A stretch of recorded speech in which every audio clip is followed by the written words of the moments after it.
खबरें विस्तार से। कांग्रेस नेता सलमान खुर्शीद ने ऐसा बयान दिया जिससे विवाद खड़ा हो गया।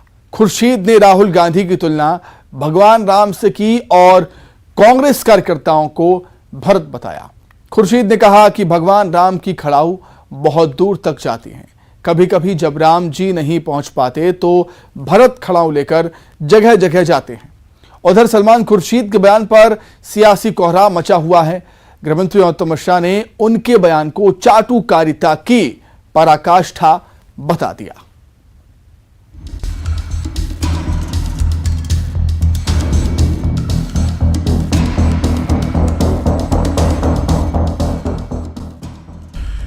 कांग्रेस के वरिष्ठ नेता और पूर्व केंद्रीय मंत्री सलमान खुर्शीद ने भगवान राम से राहुल गांधी की तुलना कर डाली।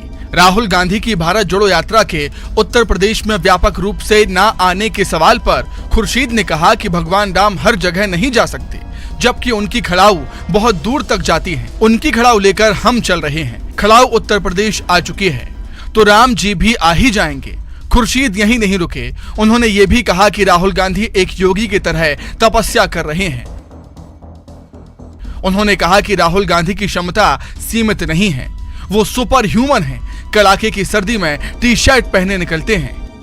ऐसा है, आप तो जानते हैं भगवान राम की खड़ाऊ बहुत दूर तक जाती है, तो कभी कभी खड़ाऊ लेकर भी चलना पड़ता है। हमेशा भगवान राम नहीं पहुंच पाते हैं तो खड़ाऊ लेकर चलना पड़ता है। तो भरत उनकी खड़ाऊ लेके चलते हैं, तो खड़ाऊ लेकर हम उत्तर प्रदेश में चले हैं। उत्तर प्रदेश में खड़ाऊ पहुंच गई है तो राम जी भी पहुंचेंगे। सलमान खुर्शीद को राहुल में राम दिखने पर सियासी कोहराम मच गया। एमपी के गृहमंत्री नरोत्तम मिश्रा ने खुर्शीद के बयान को चाटुकारिता की पराकाष्ठा बताया। उन्होंने कहा कि नर की तुलना नारायण से करना अच्छा नहीं होता। नरोत्तम मिश्रा ने सलमान खुर्शीद के बयान को भावनाओं को आहत करने वाला बताया। वहीं राहुल गांधी के टी शर्ट पहनने पर भी उन्होंने तंज कसा। कहा कि सर्दी के मौसम में वो टी शर्ट पहनकर घूम रहे हैं। कांग्रेस के लोगों को उनकी सेहत की चिंता करनी चाहिए। खुर्शीद जी, नर की तुलना नारायण से करना ये कोई भी अच्छा नहीं मानेगा, कोई भी उचित नहीं मानेगा। चाटुकारिता की पराकाष्ठा है, लेकिन इस चाटुकारिता से आप दूसरों को आहत कर रहे हैं। राम और भरत कहना ये गलत है। कभी भी वो राम और भरत नहीं हो सकते हैं। यह इस प्रकार से कहना एक प्रकार से जो हमारा इष्ट देवता हैं, हमारे जो सनातन धर्म के हैं, उनको इस रूप से मानव में जोड़ना गलत है और ये निंदनीय है। उधर मध्य प्रदेश के कांग्रेस नेता भी सलमान खुर्शीद के बयान के बचाव में कूद पड़े। अरुण यादव का कहना है कि राहुल गांधी की यात्रा से बीजेपी में बौखलाहट है। बीजेपी कभी राहुल गांधी की दाढ़ी, कभी टी शर्ट को लेकर सवाल उठा रही है। राहुल गांधी जी की जो यात्रा चल रही है और जिस तरह का ऐतिहासिक सपोर्ट उनको मिल रहा है इस यात्रा में, उससे पूरी सरकार में बौखलाहट, भाजपा में बौखलाहट है। और अब उनके पास कहने को कुछ नहीं है। कभी टी शर्ट की बात करते हैं, कभी राहुल गांधी जी के जूते की बात करते हैं, कभी दाढ़ी की बात करना शुरू कर देते हैं। तो कोई चर्चा नहीं है उनके पास, कोई एजेंडा नहीं है उनके पास और बोलने के लिए। नरोत्तम मिश्रा जी, आप अपनी चिंता करें, प्रदेश की चिंता करें, है ना। बीजेपी आरोप लगा रही है कि कांग्रेस के नेता हिंदुओं की आस्था को आहत करने का कोई मौका नहीं छोड़ते हैं। बहरहाल सलमान खुर्शीद के बयान पर सियासी घमासान तेज हो गया है। अनुराग श्रीवास्तव के साथ bureau report, news 18 Bhopal. Chhattisgarh में आरक्षण का मामला गर्माता ही जा रहा है। आरक्षण संशोधन विधेयक पर गवर्नर का हस्ताक्षर अब तक न होने से नाराज सर्व आदिवासी समाज के युवा विंग ने मोर्चा खोल दिया। रायपुर में इनके प्रदर्शन को कांग्रेस का समर्थन भी मिला। उधर सीएम भूपेश बघेल ने आरोप लगाया कि बीजेपी के दबाव में राज्यपाल बिल पर साइन नहीं कर रही है। सीएम ने कहा कि अगर राज्यपाल को बिल पर साइन नहीं करने हैं तो वापस कर दें। देखें रिपोर्ट।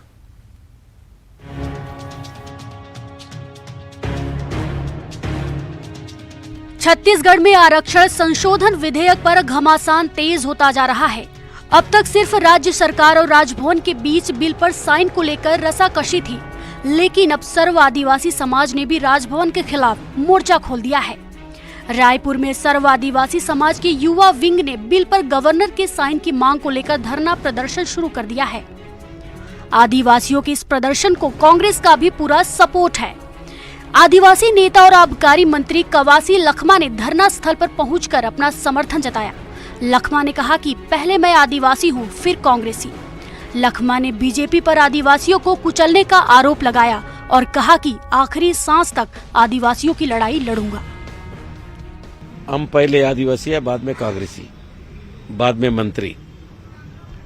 हमको मरना है आदिवासी के बीच में, जीना है आदिवासी के बीच में। इसलिए भारतीय जनता पार्टी ने आदिवासी को कुचलने का काम कर रहा है, आदिवासी लोगों को दबाने का काम कर रहा है, आदिवासी आवाज को दबाने का काम कर रहा है। लेकिन मैं कल भी बोला, जब तक मेरा सांस रहेगा आदिवासी का लड़ाई लड़ेंगे। उधर सीएम भूपेश बघेल ने राज्यपाल पर बीजेपी के दबाव में काम करने का आरोप लगाया है। उन्होंने कहा कि ये साफ है कि राज्यपाल को बिल पर साइन नहीं करना है, वो अनिश्चित काल के लिए बिल को रखना चाहती है। सीएम ने कहा कि अगर राज्यपाल को बिल पर साइन नहीं करना तो उसे वापस करें। राज्यपाल जो है वो भारतीय जनता पार्टी के नेताओं के दबाव के चलते हस्ताक्षर नहीं कर रहे। मेरे सारे अधिकारियों ने कहा कि भाई उनको अधिकार ही नहीं है, फिर भी 3.25 करोड़ जनता के हित को ध्यान में रखते हुए मैंने पत्र भिजवा, जवाब भी भिजवा दिया। अब उसमें पता चल रहा है उसमें फिर से मीन में एक निकालेंगे, फिर जवाब भेजा जाएगा, फिर मीन में एक निकालेंगे, फिर जवाब भेजा जाएगा। कुल मिला के राज्यपाल को हस्ताक्षर नहीं करना है तो वापस करें बिल। बीजेपी पूर्व मुख्यमंत्री रमन सिंह का कहना है कि बिल से जुड़ा ये मामला अटॉर्नी जनरल तक भी जा सकता है। वहीं पूर्व नेता प्रतिपक्ष धर्मलाल कौशिक ने कांग्रेस पर संवैधानिक संस्था को अपमानित करने का आरोप लगाया है। तो शायद भूपेश बघेल को मालूम नहीं कि अटॉर्नी जनरल तक जाता है और अटॉर्नी जनरल का रिपोर्ट हिंदुस्तान में सबसे अंतिम होता है विधि के मामले में। तो गवर्नर चाहे तो जिससे भी चाहे वो सलाह ले सकते। जहां तक संवैधानिक संस्था की बात है, उनको लगातार अपमानित करने का काम, चोट पहुंचाने का काम ये सरकार के द्वारा लगातार की जा रही है। हमने सर्वसम्मति से आरक्षण को हमने पास किया। हम चाहते हैं कि यहाँ के लोगों को आरक्षण मिले, लेकिन जिन बिंदुओं के आधार पर ये कोर्ट भेजा और जिसके कारण में कोर्ट के द्वारा उस आरक्षण को निरस्त किया गया, हमने पहले भी बोला था कि जब बहुत जल्दबाजी करने की आवश्यकता नहीं है। 2 दिसंबर से आरक्षण संशोधन विधेयक राजभवन में पड़ा है। राज्यपाल ने पिछले दिनों सरकार से 10 बिंदुओं में सवाल पूछा था। सरकार ने इसे वैधानिक प्रक्रिया के खिलाफ बताया, लेकिन जवाब भी भेजा। जवाब मिलने के बाद राज्यपाल ने कहा कि जब तक वो जवाब से संतुष्ट नहीं होंगी, बिल पर साइन नहीं करेंगी। दरअसल सवाल आदिवासियों को 32% आरक्षण देने का नहीं, बल्कि बिल में ओबीसी आरक्षण भी बढ़ा दिया गया है, जिससे कुल आरक्षण 76% हो गया है। हाईकोर्ट 58% आरक्षण को अवैधानिक बता चुका है। ऐसे में 76% आरक्षण का बचाव सरकार कैसे करेगी? यही वो सवाल है जिसे गवर्नर उठा रही हैं। जाहिर है कि इन हालात में आरक्षण बढ़ाने के विधेयक को मंजूरी मिलेगी या नहीं, इस पर संशय बरकरार है। युगल तिवारी के साथ देवव्रत भगत, न्यूज़ 18 रायपुर। तो रिपोर्ट देखकर आप समझ गए होंगे कि मामला फंस चुका है, मामला काफी पेचीदा हो चुका है। आइए अब सुनते हैं कि इस मुद्दे पर संविधान विशेषज्ञ रोहित पांडे का क्या कुछ कहना है। सुनिए। के पास क्या क्या विकल्प है? अनुच्छेद, संविधान के अनुच्छेद 200 में कहा गया है कि कोई विधेयक विधानसभा में पारित होने के बाद राज्यपाल के पास मंजूरी के लिए जाता है। राज्यपाल के पास जो विकल्प है, वो राज्यपाल उस विधेयक को या तो मंजूरी देगा, राज्यपाल या तो उस विधेयक को होल्ड पर रखेगा, राज्यपाल या तो उस विधेयक को राष्ट्रपति की राय के लिए राष्ट्रपति के पास भेजा जाएगा। चौथा है कि राज्यपाल उस विधेयक को वापस विधानसभा में हाउसेज में भेजेगा, रिकंसिडर करने के लिए भेजेगा। रिकंसिडर करने के बाद विधानसभा मेजॉरिटी से पास करने के बाद दोबारा जब राज्यपाल को भेजेगा तो राज्यपाल के पास सिर्फ 2 ही ऑप्शन बचेगा, या तो उसको मंजूरी देगा या फिर वो राष्ट्रपति को मंजूरी के लिए भेजा जाए। बात करेंगे मध्य प्रदेश की। मध्य प्रदेश संविदा स्वास्थ्य कर्मचारियों की हड़ताल आज 13वें दिन भी जारी रही। अपनी मांगों को लेकर संविदा स्वास्थ्य कर्मचारी डटे हुए। वहीं अब इस हड़ताल को कांग्रेस का समर्थन भी मिल गया है। एमपी में संविदा स्वास्थ्य कर्मचारियों की हड़ताल जारी है। हड़ताली कर्मचारी अपनी मांगों को लेकर प्रदर्शन कर रहे हैं। वहीं अब इस हड़ताल में सियासत की भी एंट्री हो गई है। संविदा स्वास्थ्य कर्मचारियों के समर्थन में कांग्रेस उतर आई है। कांग्रेस नेता अरुण यादव और पूर्व मंत्री पीसी शर्मा संविदा स्वास्थ्य कर्मचारियों के आंदोलन में शामिल हुए और उन्हें कांग्रेस की सरकार बनने के बाद नियमित करने का आश्वासन दिया।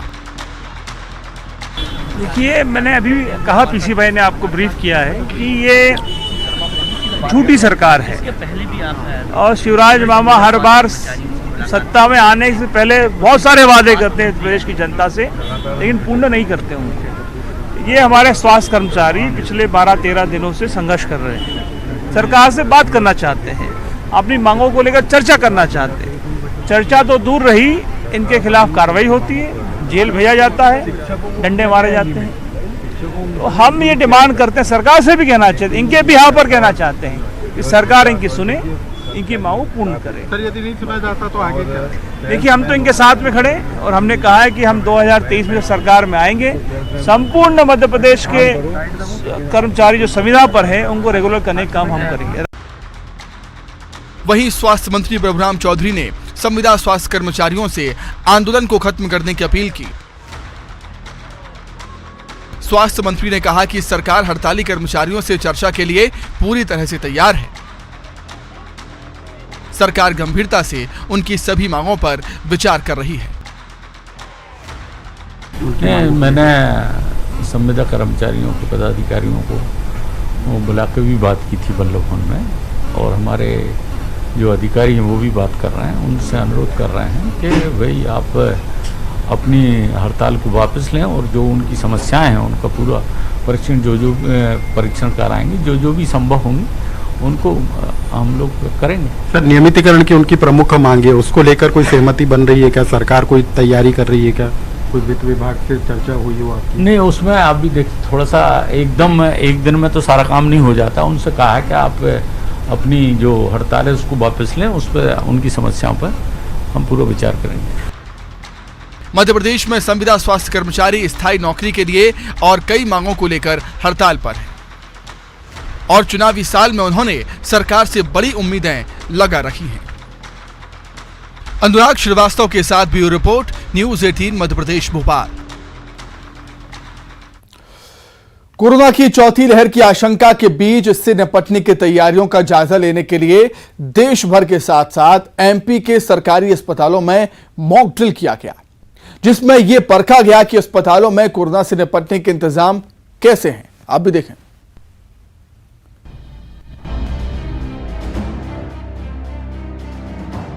कोरोना की नई लहर के खतरे को देखते हुए राजधानी भोपाल के सरकारी अस्पतालों में मॉक ड्रिल हुई। हमीदी अस्पताल में व्यवस्थाओं को सुनिश्चित करने के लिए मॉक ड्रिल किया गया। चिकित्सा शिक्षा मंत्री विश्वास सारंग ने ऑक्सीजन प्लांट और बाकी व्यवस्थाओं का निरीक्षण किया। मंत्री विश्वास सारंग ने दावा किया कि एमपी सरकार के पास कोविड से लड़ाई के लिए संपूर्ण व्यवस्था है, चाहे ऑक्सीजन प्लांट हो या बेड, सभी की तैयारी पूरी है। केंद्र सरकार की गाइडलाइन का अच्छे से पालन किया जाएगा। देखिए, सभी व्यवस्थाएं चुस्त दुरुस्त हैं। ऑक्सीजन जनरेशन, ऑक्सीजन स्टोरेज से लेकर आईसीयू बिस्तर, पीकू, दवाइयों का प्रोक्योरमेंट, सबकी व्यवस्था हमने चुस्त दुरुस्त की हुई है और मॉक ड्रिल में कहीं कोई कमी है तो उसको भी ठीक किया जा रहा है। हम लगातार लोगों को, क्योंकि मैं अपील करूंगा कि हमें जरूर बूस्टर डोज लगवाना चाहिए, क्योंकि ये बहुत ज़रूरी है। वैक्सीन ही हमारी कोरोना की लड़ाई का एक बड़ा अस्त्र है। तो सभी को अपील है कि बूस्टर डोज लगाएं। हमारी संपूर्ण व्यवस्था है बूस्टर डोज। वहीं जबलपुर में कोरोना से निपटने के लिए मॉक ड्रिल हुआ। मुख्य चिकित्सा और स्वास्थ्य अधिकारी डॉक्टर संजय मिश्रा ने अपनी पूरी टीम के साथ विक्टोरिया अस्पताल में बनाए गए ऑक्सीजन प्लांट का निरीक्षण किया। देखिए, मॉक ड्रिल जैसे भारत शासन के निर्देश थे कि 27 तारीख को एक मॉक ड्रिल करनी है, जिससे हम ये समझ पाएंगे कि हमारी तैयारी में कहीं कोई कमी तो नहीं है। हम लोग ऑक्सीजन प्लांट में हैं। जिला अस्पताल में 3 ऑक्सीजन प्लांट ऑलरेडी काम कर रहे हैं। ग्वालियर में भी सरकारी अस्पतालों में बेड और डॉक्टर्स के साथ मेडिसिन सुविधा की जांच हुई। जय रोग और सिविल डिस्पेंसरी हजीरा में कोरोना से निपटने के लिए स्वास्थ्य सुविधाओं का निरीक्षण किया गया। वहीं मॉक ड्रिल के दौरान अस्पतालों में कुछ खामियां भी मिली। न्यूज 18 से बात करते हुए स्वास्थ्य मंत्री प्रभुराम चौधरी ने ये बात कही। मध्य प्रदेश पूरी तरीके से तैयार है। आज पूरे प्रदेश में हम लोगों ने मॉक ड्रिल कराई है। जो हमारी मशीनरी है या जो हमारे बेड्स हैं या मेडिसन है, इनकी उपलब्धता को देखने के लिए ये सब पूरे प्रदेश में मॉक ड्रिल चल रही है। मैं स्वयं भी अभी सीहोर गया था। सीहोर के अस्पताल में मैंने खुद जाकर वहाँ पर देखा, चेक करा। नहीं, बूस्टर डोज भी सब लोग जो पात्र लोग हैं, मैं उनसे अनुरोध करूँगा कि वो बूस्टर डोज। अगर ऐसे कुछ लोग छूट गए हैं तो मैं तो उनसे अनुरोध करना चाहता हूँ कि वो लोग भी अपना डोज लगवाएं। वैसे हमारा टीकाकरण जो है, जो मैं ये कहूँ कि 98.5% फर्स्ट डोज और 98.3% सेकंड डोज हमारा कोविड के प्रदेश में लगे। चीन में कोरोना से हाहाकार मचा हुआ है। वहीं भारत में कोरोना को लेकर सरकार अलर्ट है और कोरोना से निपटने के लिए हर संभव तैयारी की जा रही है और अपनी तैयारियों को परखने के लिए आज मॉक ड्रिल की गई। अब बात बॉलीवुड के भाईजान सलमान खान की, जो कि अपना 57वां जन्मदिन मना रहे हैं। इस मौके पर उनकी एक झलक पाने के लिए फैंस की भारी भीड़ मुंबई में उनके घर के बाहर नजर आई। कई घंटों के इंतजार के बाद फैंस को सलमान की एक झलक मिली तो जरूर, लेकिन बेकाबू फैंस को काबू करने के लिए पुलिस को लाठियां भी चलानी पड़ी हैं।